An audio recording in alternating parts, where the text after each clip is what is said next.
Everyone, welcome to my channel. আজকে আমি তোমাদের কিছু র্যান্ডম জিনিসে পেন্টিং করে দেখাবো। তো চলো শুরু করা যাক। আজকে আমি পেন্ট করবো এই দুইটা বোতলে, এই ক্যালকুলেটরের কভারে আর এই পাথরে। ফার্স্ট টাইম এই ক্যালকুলেটরের কভারে পেন্ট করব। এর জন্য আমি এখানে ক্যালকুলেটরের শুধু কভারটা নিচ্ছি আর ক্যালকুলেটরের বাকি অংশটা রেখে দিচ্ছি। এরপর আমার ক্যালকুলেটরের উপরে একটা স্টিকার ছিল, এই স্টিকারটা এখন আমি খুলবো। তারপর পুরো ক্যালকুলেটরের কভার হোয়াইট অ্যাক্রিলিক কালার দিয়ে একটা কোট করে নিব। তোমরা চাইলে এখানে জেসও ব্যবহার করতে পারো। তারপর এরপর আমি স্কেচ করে নিয়েছিলাম আর এখানে এখন আমি রং করছি। এখানে আমি ব্যাকগ্রাউন্ডের জন্য একটু ডার্ক ব্লু কালার করছি। সব রং করা শেষ, এখন ডিটেইলের কাজগুলো করার পালা। আর এই হলো ফাইনাল লুক। দেখো, এটার আসল কালার আরও গাঢ়, ক্যামেরায় অনেক হালকা দেখাচ্ছিল।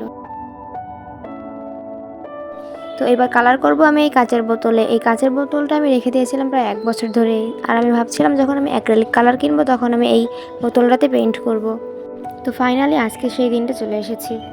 এখানে এই বোতলটাও আমি প্রথমে হোয়াইট অ্যাক্রিলিক কালার দিয়ে একটা কোট করে নিয়েছি। তারপর এর সামনের দিকে একটা স্কেচ করে নিয়েছি। তারপর এখানে আমি আমার পছন্দ মতো একটা কালার করে নিচ্ছি।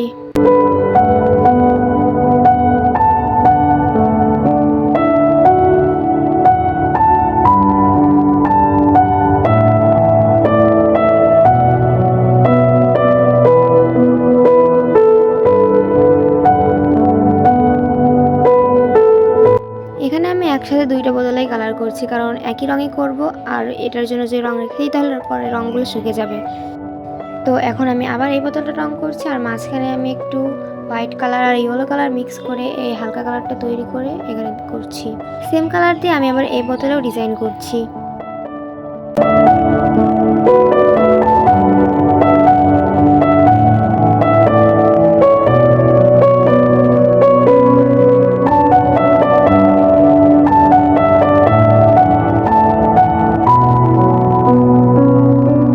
আর এখন আমি এই বোতলের উপরে কিছু ফুল আঁকাবো।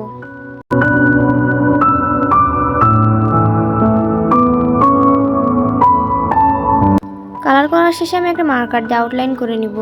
তো এই দেখো, এই দুই বোতলের ফাইনাল লুক। এখন আমি আর্ট করব এই পাথরের ওপরে। আর এই পাথরটা আমি করব পিঙ্ক কালার। এখানে আমি প্রথমে হোয়াইট অ্যাক্রিলিক কালার ব্যবহার করিনি, সরাসরি আমি একবার পাথরের উপরে রং করেছি। তারপর পাথরের উপরে আমি প্যাস্টেল ইয়েলো কালার দিয়ে কিছু ফুল আঁকাবো। ফুল আঁকানো হয়ে গেলে এই ফুলটারও আমি আউটলাইন করে নিব।